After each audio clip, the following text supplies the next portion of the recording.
Game 28. Let's see this game. E4 d5 takes, standard opening theory. Okay, this is kind of new move. So basically, he's trying to develop fast. Okay, Tarash is also developing. Okay, threatening to take, defending that, developing fast, defending that. Also, he was threatening to take here, or to take, and to take this. But let's see, he can still do that and take, but then this pawn is gonna hang. So that's taken care of. Take, attacking the knight, defending the knight, and attacking this bishop. Takes, now some massive exchanges. Knight is protecting this one because it was attacked. Now rook into the center, and now an interesting combination by Tarash. Takes, and then he basically gave up 2 knights for the rook and also 1-2 pawns, so it's really good. And also 2 minor pieces are not stronger than a rook in an endgame. In a middle game they are stronger.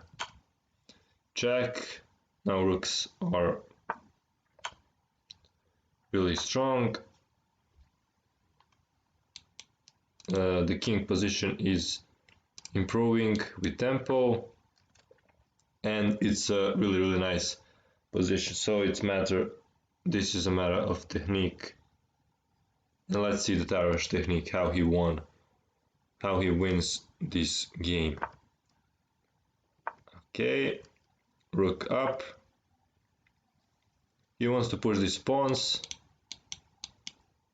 and also maybe attack some of his weak pawns. So this move was also to do this, but his opponent protects that. Now you want to attack this guy who is protecting this guy. He goes there. And I was wondering when I was analyzing, can you play this? But actually he has check, and if you attack the knight, then I think he has this move. Let's see that variation. So goes here, you go here, and I think, let's see the computer.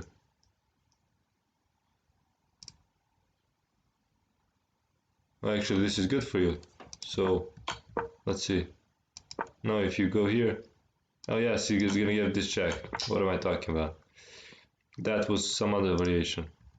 So that's why he played this move. If you play this, he's gonna play this.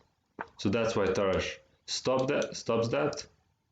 And now, yes, this is variation. I thought, aren't you just winning with this move? But actually, let's see. If you go here, he gives a check. You go, if you attack him,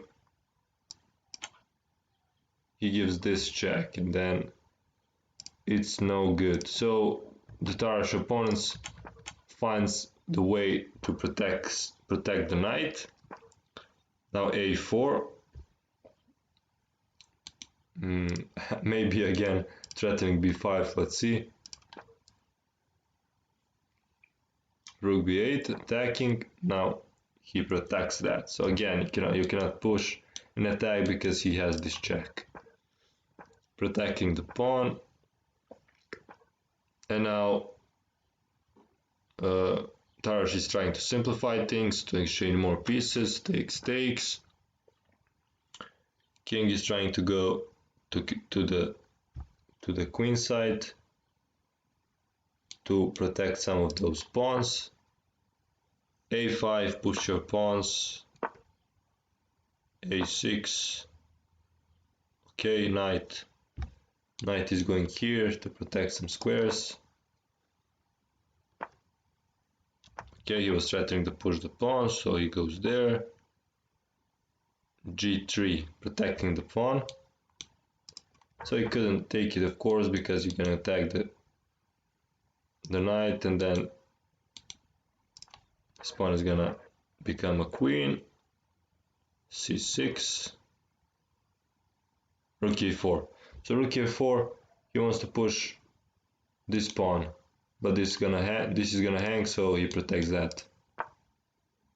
Okay, attacking the rook, attacking the pawn, protects.